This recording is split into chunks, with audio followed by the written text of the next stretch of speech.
शंभूपुर गांव में किशन और उसकी बीवी गीता के साथ में रहता था और उसके एक लड़का राकेश और लड़की काजल के साथ में रहता था। किशन अपने गांव में धनीराम के पास में काम करता था और उसकी बीवी गीत एक बंगले में खाना बनाते और वहां पर झाड़ू पोछा करती है। दोनों पति पत्नी मेहनत करके अपने और अपने बच्चों के पेट भरते हैं। यूँ तो गर्मी के समय में तापमान थोड़ा कम रहता था, लेकिन इस बार बहुत बढ़ गया था।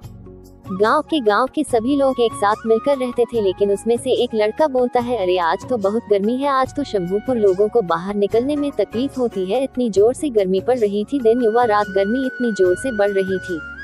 तभी किशन अपनी बीवी को बोलता है, आज तो बहुत ही गर्मी है, बाहर कमाने के लिए निकले तो पसीना से लैपटॉप हो जाता है, कम पर जाने का भी मन नहीं करता है, पता नहीं इस साल गर्मी कैसे कटेगी। लड़की की आवाज। किशन के लड़के सरकारी स्कूल में पढ़ते थे। गीता अपने दोनों बच्चों को स्कूल छोड़कर आ जाती है। उसे बंगले में राकेश और अंजलि नाम की मालकिन और मालिक रहते थे और उनके बेटे बेटी आकाश और कंचन के साथ में रहते थे। अंजलि बोली कि गीता तुम आ गई हो, तुम्हें पता नहीं है कि आज आकाश का बर्थडे है और बर्थडे में बहुत सारा काम करना पड़ता है। चलो ठीक है, तुम जल्दी से कम करो और फ्री होकर फिर मेरा साथ देना, तुम साथ काम करवाना और उसके साथ में घर सजाने के काम करना पड़ेगा मेरे साथ। गीता बोलती, ठीक है मालकिन, पहले मैं घर का सारा काम कर लेती हूँ, फिर मैं आपकी मदद करूँगी। ऐसे करके गीता सारा काम करती है। ऐसा काम करके गीता और अंजलि पूरे घर को सजा देते हैं गुब्बारे से। गीता बोलती है, अच्छा मालकिन, मैंने सारा काम कर दिया, घर को पूरा सजा दिया, अब मैं घर पर जाती हूँ, मेरे बच्चे को स्कूल पर लेने के लिए जाना पड़ेगा। अंजलि बोलती है, गीता तुम्हें पता है ना, आज आकाश का बर्थडे है, आज शाम को अपने पूरे परिवार के साथ में शाम 7 बजे आ जाना। गीता बोलती है, हाँ मालकिन, आ जाऊंगी। ऐसे करके किताब अपने घर की तरफ निकल जाती है। गीता अपने दोनों बच्चों को सजाकर लेकर आ जाती है। गीता के बच्चे इतना बड़ा घर देखकर वह चौंक जाते हो।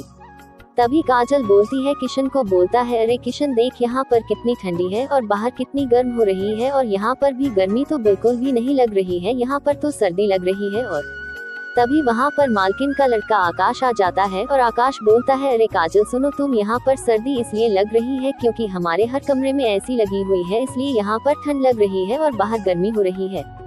तुम भी? काजल बोलती है, अच्छा है, इस कारण से यह ठंडा रहता है। तभी किशन बोलता है कि दीदी, हम भी अपने पापा को बोलेंगे कि हमारे घर पर भी ऐसी लगाओ, हम भी बाहर नहीं निकलेंगे, घर में रहेंगे। अभी अंजलि बोलती है, चलो बेटे हैं आकाश के काट लो। तभी वह आकाश के काटने के लिए इधर आकाश के काट रहा होता है और इधर से किशन और काजल आकाश के कमरे के बाहर ऐसी की ठंडी ठंडी हवा खा रहे होते। तभी कृष्ण और काजल आकाश के कमरे के अंदर चले जाते हैं और आकाश बोलता है, देखो नाका काजल दीदी, यहाँ पर कितनी ठंडी है, यहाँ पर तो बिल्कुल भी गर्म नहीं लग रहा है, और ये देखो ये बिस्तर कितना मुलायम है, हमारे घर में कहाँ है। तभी वह दोनों बिस्तर पर बैठ जाते आराम से। दोनों ठंडी ठंडी हवा खा रहे होते हैं। देखते देखते दोपहर के 3:20 दोनों बिस्तर पर सो जाते हैं। तभी आकाश की बहन आ जाती है, दोनों को कमरे में देखकर बिस्तर पर सोते हुए। तभी वह बोलती है, आकाश की बहन कमरे में देखकर भड़क जाती है। तभी वह बोलती है, और ये दोनों मेरे भाई के कमरे में क्या कर रही है। तभी वह अपनी माँ को आवाज लगती है, माँ इधर आओ। तभी वहाँ पर अंजलि आ जाती है।